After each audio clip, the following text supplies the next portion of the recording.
Hello friends, welcome to my YouTube channel Learn Together. First of all happy Republic day. I hope आप सभी ठीक होंगे। आप सभी को गणतंत्र दिवस की बहुत बहुत शुभकामनाएं। आप सभी हेल्दी रहें, खुश रहें और ऐसे ही हम आगे बढ़ते रहें। तो आज मैं जो आपको करवाने वाली हूँ वो है दिसंबर 2019 का जो सीटेट का पेपर 1 है उसके जो CDP बाल विकास के क्वेश्चंस हैं हमने कल 10 कर लिए थे और आज हम 11 क्वेश्चन से क्वेश्चन आंसर देखेंगे। तो सबसे पहले जो 11 क्वेश्चन है वो है यहाँ पर, निम्नलिखित कथनों में से कौन सा बुद्धि के बारे में सही है। बुद्धि मतलब कि हमारा जो एक तरीके से ऐसा विकास जो हमारे सभी क्षेत्रों को प्रभावित करता है, चाहे वो कोई सा भी क्षेत्र हो, सामाजिक हो, आध्यात्मिक हो, फिजिकल यानी कि शारीरिक हो, मानसिक हो, तो सभी क्षेत्रों में बुद्धि का बहुत अधिक महत्व है। तो बुद्धि के बारे में कौन सा कथन सही है या कौन सा नहीं है, ये हम पढ़ के भी इसका अनुमान लगाने का प्रयास करेंगे। बुद्धि एक निश्चित योग्यता है जो जन्म के समय ही निर्धारित होती है। बिल्कुल असत्य, जन्म के समय बुद्धि निर्धारित नहीं होती है, बल्कि बुद्धि का जो विकास है वह समय के साथ होता रहता है। बुद्धि को मानकीकृत परीक्षणों के प्रयोग से सटीक रूप से मापा एवं निर्धारित किया जा सकता है। असत्य, क्योंकि एक व्यक्ति जो है उसकी बुद्धि में प्रतिदिन प्रत्येक क्षण जो है नई बातें सम्मिलित होती रहती हैं और कुछ बातें हैं जो बुद्धि से जाती रहती हैं। तो बुद्धि के बारे में जो प्रमाण है पूरी तरीके से कि बुद्धि लब्धि कितनी है या IQ कितना है, ये पता लगा पाना बिल्कुल संभव नहीं है सटीक तरीके से। हाँ, हम अनुमान लगा सकते हैं कि इतना हो सकता है, बाकी पूरा सटीक लगाना संभव नहीं है। थर्ड, बुद्धि एक एकात्मक कारक तथा एक एकाकी विशेषक है। बिल्कुल बुद्धि एकात्मक कारक नहीं है, क्योंकि बुद्धि बहुआयामी है। बहुआयामी मतलब बहुत प्रकार की बुद्धि होती है, किसी को किसी क्षेत्र में इंटरेस्ट होता है, किसी को किसी फील्ड में होता है।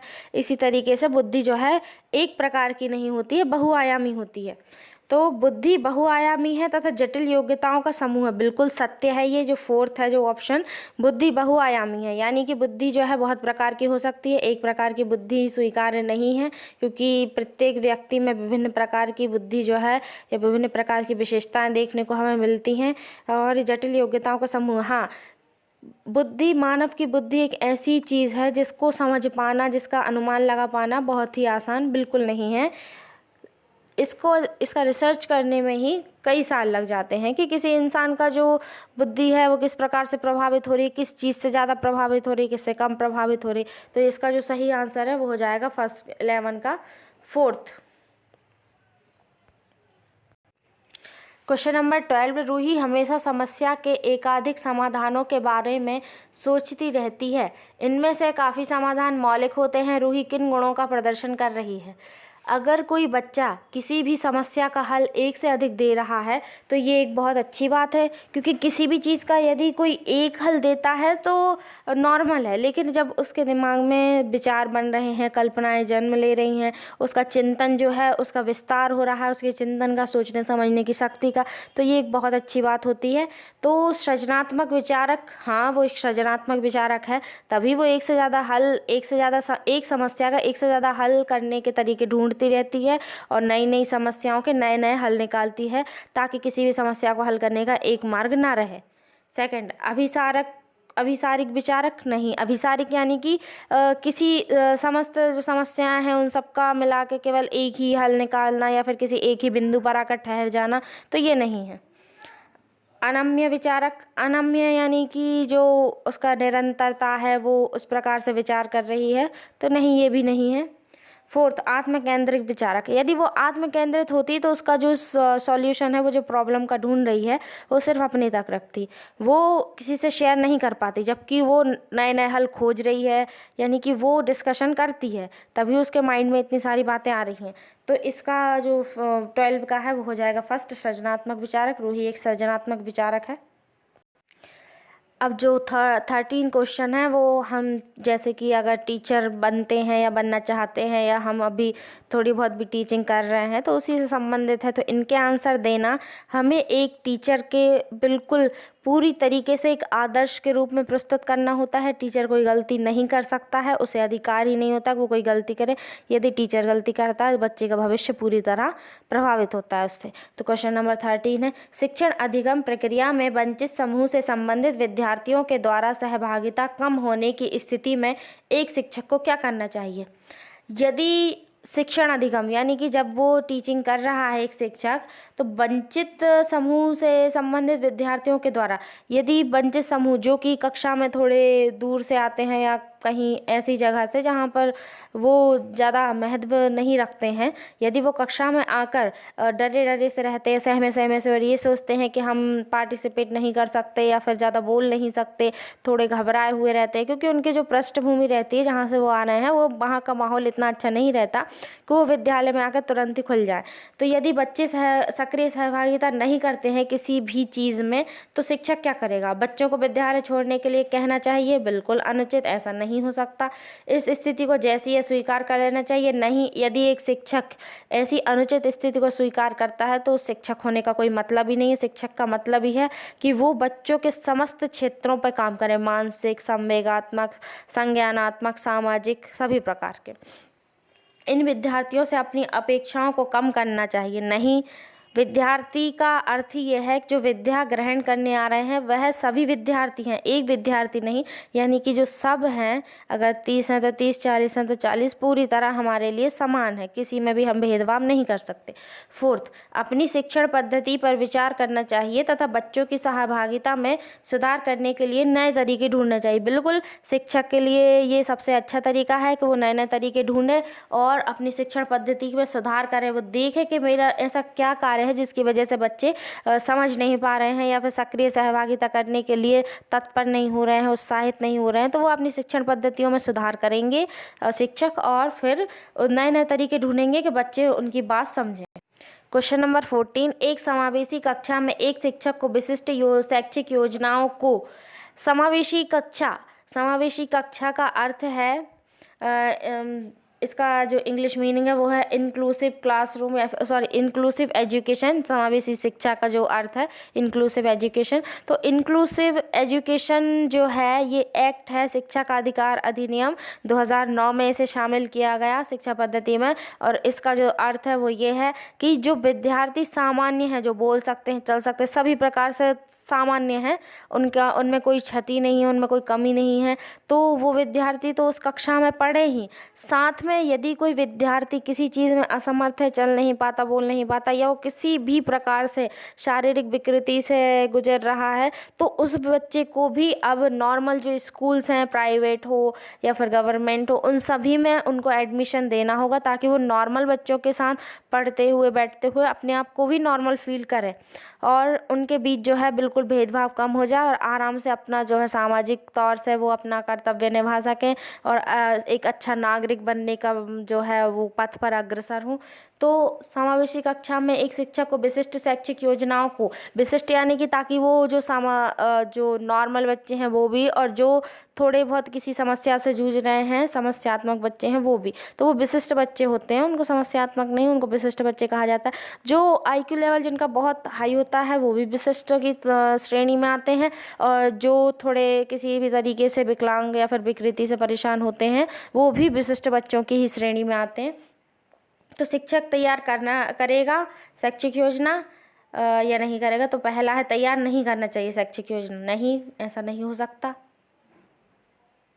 सेकंड, कभी कभी तैयार करना चाहिए, नहीं, कभी कभी तो नहीं, जहाँ तक है डेली करनी चाहिए। और सक्रिय रूप से तैयार करना है, सक्रिय यानी कि सभी पक्षों का विचार करके कि कोई बच्चा छूट ना जाए क्लास में ऐसा जिसको शिक्षक की बात पहुंच ना पाए या समझ ना आ पाए, तो ये सभी पक्षों का विचार करके सक्रिय रूप से उसे भागीदारी इसमें करनी चाहिए। या फिर 4th, तैयार करने के लिए हतोत्साहित होना चाहिए। हतोत्साहित होना एक शिक्षक का कोई भी जो है तरीका नहीं है, तो इसका जो सही आंसर है वो हो जाएगा 3rd, सक्रिय रूप से तैयार करना चाहिए। क्वेश्चन नंबर 15, जो क्वेश्चन लिखे रहते हैं मैं आपको हिंदी में बोलती हूँ, यदि आप पॉज करके इसका साइड वाला जो इंग्लिश वर्जन है वो भी पढ़ लिया करें तो अच्छा रहता है। बाकी मैं कोशिश करूँगी कि मैं आपको जो मेन जो शब्द रहते हैं उनके इंग्लिश मीनिंग बताते हुए चलूँ, पर कभी कभी रह जाता है वो। तो क्वेश्चन नंबर 15 है, पठन वैफल्य बच्चों के प्राथमिक लक्षण क्या है? पठन वैफल्य अर्थात जो पढ़ने में विफल है या फिर असमर्थ है, इस प्रकार का। तो इसका जो इंग्लिश मीनिंग है वो है डिसलेक्सिया। डिसलेक्सिया तो पढ़ने में बहुत इजी लगेगा क्योंकि इसके बारे में हम पढ़ते रहते हैं। डिसलेक्सिया यानी कि पढ़ने की अक्षमता हम जिसे हम कहते हैं, पर इसका जो हिंदी मीनिंग है पठन वैफल्य, इसमें शायद हम कंफ्यूज हो जाएं। तो अच्छा होता है जब हम कोई कठिन शब्द देखें, उसका मीनिंग अगर हम साइड में देख लें तो बहुत हम सही उत्तर दे देते हैं, और कभी कभी ये पढ़ने के चक्कर में हम गलत उत्तर भी दे जाते हैं। तो न्यून अवधान विकार, न्यून अवधान नहीं है। डिसलेक्सिया अपसारी चिंतन, पढ़ने में धारा प्रवाहिता नहीं, धारा प्रवाहिता नहीं होती है बल्कि धारा अवरुद्ध होती है, क्योंकि बच्चा पढ़ने में नॉर्मल भी होता है तब भी समस्या का सामना करता है। धारा प्रवाह पढ़ने की अक्षमता, हाँ, धारा प्रवाह पढ़ने की अक्षमता अर्थात जो नॉर्मल होनी चाहिए, फ्लो होना चाहिए बच्चे का पढ़ने का, वो थोड़ा रुक जाता है, अवरुद्ध हो जाता है। इसमें बच्चा अक्षम हो जाता है, यानी कि थोड़ी समस्याओं का सामना करना पड़ता है। या फिर चौथा, एक ही गति विषयक कार्य को बार बार दोहराना नहीं, ये नहीं होता डिसलेक्सिया का मीनिंग। तो डिसलेक्सिया का बहुत ही साधारण जो मीनिंग है वह है धारा प्रवाह पढ़ने की अक्षमता अर्थात बच्चा पढ़ने में समस्या का सामना करता है। क्वेश्चन नंबर 16, शिक्षा का अधिकार अधिनियम 2009 में उल्लेख की गई समावेशी शिक्षा की अवधारणा निम्नलिखित में किस पर आधारित है? तो जो शिक्षा का अधिकार अधिनियम 2009 में आया था समावेशी शिक्षा, तो समावेशी शिक्षा में क्यों शामिल किया गया कि जो नॉर्मल बच्चे हैं उनके साथ थोड़े जो विकृति वाले बच्चे उनको भी शामिल किया जाए, क्या ज़रूरत थी? व्यवहारवादी सिद्धांत नहीं, व्यवहारवादी नहीं, व्यवहार के लिए तो बच्चा धीरे धीरे सीख ही जाता है। अशक्त बच्चों के प्रति एक सहानुभूति अभिवृत्ति, यदि हम उनके प्रति सहानुभूति रखते हैं ये कोई अच्छी बात नहीं है, हमें सहानुभूति नहीं रखनी है बल्कि उन्हें ऐसा फील करवाना है कि वो भी नॉर्मल ही हैं, हम उनके साथ बिल्कुल नॉर्मल बिहेव करें। सहानुभूति से क्या है कि कभी कभी जो रहते हैं बच्चे चिढ़ भी जाते हैं और कभी कभी नहीं भी चिढ़ते, लेकिन सहानुभूति कोई भावना जो है वैसी नहीं है कि उनको कमज़ोर फील करवाया जाए। अधिकार आधारित मानवतावादी परिप्रेक्ष्य, बिल्कुल उनका अधिकार है कि वो जो नॉर्मल बच्चे हैं उनके साथ बैठकर पढ़ें उठें, क्योंकि वो भी समाज का एक हिस्सा है और आगे चल के वो जब नागरिक बन जाएंगे तो समाज में उठेंगे बैठेंगे, तो वो जो उनकी डिसेबिलिटी है वो इतना शायद तब प्रभावित ना करे यदि हम आज से ही ये तैयारी रखते हैं कि बच्चा नॉर्मल फील करे खुद को। मुख्यतः व्यावसायिक शिक्षा उपलब्ध करा करके आसक्त बच्चों को मुख्य धारा में शामिल करना नहीं, ये भी कोई उद्देश्य नहीं है। तो इसका जो सही आंसर है वो है अधिकार आधारित मानवतावादी परिप्रेक्ष्य, अर्थात बच्चों का अधिकार है कि वो खुद को नॉर्मल फील करें और एक मानवता के अधिकार से भी हम उनको जो है नॉर्मल क्लासरूम में शामिल कर सकते हैं। क्वेश्चन नंबर 17, संरचनावादी ढांचे में अधिगम प्राथमिक रूप से, संरचनावादी ढांचे यानी कंस्ट्रक्टिव फ्रेमवर्क, मतलब बच्चा जो है वो कुछ ना कुछ सीखता रहता है, सृजनात्मक है, थोड़ा क्रिएटिव है, मतलब बच्चा जो है अपसारी चिंतन का, अपसारी मतलब फैलाव यानी जो विभिन्न दिशाओं के बारे में सोचता है, किसी एक चीज़ के बारे में सिर्फ एक ही उत्तर ना रहकर वो उसके बारे में चिंतन करता रहता है, तो उसे अनेक जो है मार्ग दिखाई देते हैं, अनेक बातें दिखाई देती हैं किसी भी एक चीज़ के बारे में। तो संरचनावादी ढांचे में अधिगम प्राथमिक रूप से यंत्रवत याद करने पर आधारित संरचनावाद है, तो वो बिल्कुल रट्टा पे नहीं ध्यान देगा, रट्टाफिकेशन बिल्कुल नहीं करवाएगा, ना ही वो उनको ये कहेगा कि परिभाषाएं पढ़ो, व्याख्या करो, ये बिल्कुल नहीं होता उसमें। प्रबलन पर केंद्रित, बार बार उनको जो है बच्चों को रेनफोर्स करना कि बच्चे ये करो, बच्चे वो करो, बिल्कुल ये भी कोई सही नहीं है। अनुबंधन द्वारा अर्जित, तो संरचनावादी ढांचे में अनुबंधन द्वारा अर्जित ये भी कोई जो है सही तरीका नहीं है। तो जो फोर्थ है अवबोधन की प्रक्रिया पर केंद्रित है, बिल्कुल अवबोधन संरचनावादी ढांचा यानी कि बच्चा जो है बोधन यानी हम जानते हैं बोध करना, किसी चीज़ का बारे में ज्ञान लेना या ज्ञात करना, तो बच्चा जो है इस संरचनावादी ढांचे में स्वयं का अर्थ निर्माण करता है। बच्चा अपसारी चिंतन रखता है और अच्छा अर्थ निर्माण करना सीखता है प्राथमिक स्तर पर इस सृजनात्मक चिंतन से, इसलिए इसका जो सही उत्तर है वो हो जाएगा फोर्थ। क्वेश्चन नंबर 18 अनेक घटनाओं के बारे में बच्चों के द्वारा बनाए गए सहजानुभूत सिद्धांतों के संदर्भ में एक शिक्षिका को क्या करना चाहिए। यदि बच्चा जो है कोई सिद्धांत अपने माइंड में बैठा लिया है, कोई बात जो है उसके समझ आ गई है, लेकिन कभी कभी क्या होता है वो कुछ गलत बातें भी समझने में थोड़ी मिस्टेक कर देता है, थोड़ा गलत भी समझ लेता है, तो इनके लिए शिक्षिका क्या प्रयास करेगी। बच्चों के इन सिद्धांतों को अनदेखा करना बिल्कुल नहीं, हम बच्चों को अनदेखा नहीं कर सकते। बच्चों को दंडित करना, दंड देना कोई जो है कार्य नहीं होता। बार बार याद करने के लिए द्वारा एक सही सिद्धांत से बदल देना नहीं। यदि हम बार बार याद करने को कहेंगे तो वो याद कर लेंगे, लेकिन वो इस चीज़ को समझ नहीं पा रहे हैं कि ये ऐसा क्यों हुआ। और जो फोर्थ है, प्रतिकूल प्रमाण एवं उदाहरण को प्रस्तुत करके बच्चों के इन सिद्धांतों को चुनौती देना। यदि हम उसमें उनकी बच्चों की सक्रिय सहभागिता करवाते हैं और हम उनको ये अनुभव करवाने का प्रयास करते हैं कि आप जो समझ रहे हो वो तो ठीक है, लेकिन उससे ज़्यादा कहीं ठीक जो हम आपको समझा रहे हैं वो है, तो उनके सामने जब चुनौती रखेंगे तो बच्चे उसमें इंटरेस्ट लेंगे और इंटरेस्ट लेकर सीखेंगे। तो जो क्वेश्चन नंबर 18 का है वो हो जाएगा फोर्थ। क्वेश्चन नंबर 19 छात्र केंद्रित शिक्षा शास्त्र की क्या विशेषता है। छात्र केंद्रित यानी कि स्टूडेंट सेंटर्ड या फिर चाइल्ड सेंटर्ड जो है लर्निंग, उसमें यदि हम बच्चों को शिक्षा दे रहे हैं तो इसमें तो छात्र केंद्र में रहेगा, सीधी सी बात है। केवल पाठ्य पुस्तकों पर निर्भर होना असत्य। बच्चों के अनुभवों को प्रमुखता देना, हाँ ये बिल्कुल सत्य है। यंत्रवत याद करना कोई बच्चों को केंद्र में रखना है ही नहीं। योग्यता के आधार पर विद्यार्थियों को नामांकित करना तथा वर्गीकरण करना, नहीं, हम योग्यता के आधार पर बच्चों को बिल्कुल वर्गीकृत नहीं करेंगे, इससे बच्चों में हीन भावना आती है। तो बच्चों के अनुभवों को प्रमुखता देना ये बिल्कुल सत्य है। क्वेश्चन नंबर 20 संवेग एवं संज्ञान एक दूसरे से खालिस्तान है, अर्थात पूर्णतः अलग है, स्वतंत्र है, सन्निहित है, संबंधित नहीं है।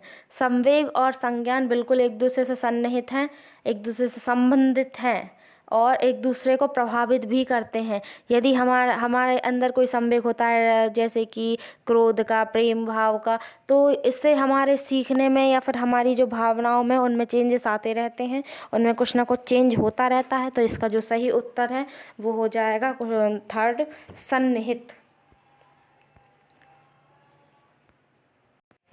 आई होप मेरी आज की वीडियो ने आपके जो लर्निंग में थोड़ा बहुत हेल्प की होगी। अगर आपको वीडियो पसंद आया है तो please like, share and subscribe कीजिए। आगे भी ये सीरीज़ जारी रखूँगी मैं, और आपको ऐसे ही कुछ कुछ क्वेश्चन जो है डिस्क्राइब करते हुए, समझाते हुए चलूँगी, ताकि आप क्वेश्चन की लैंग्वेज जो है वो ईजी तरीके से समझ सकें। और यदि कोई प्रॉब्लम आती है तो प्लीज़ आप कमेंट करके बताएँ, मैं और अच्छी कोशिश करूँगी कि आपको मेरी बात है जो पूरी तरीके से पहुँचे और आपकी किसी चीज़ में मेरी हेल्प हो सके तो मुझे बहुत खुशी होगी। Thanks for watching.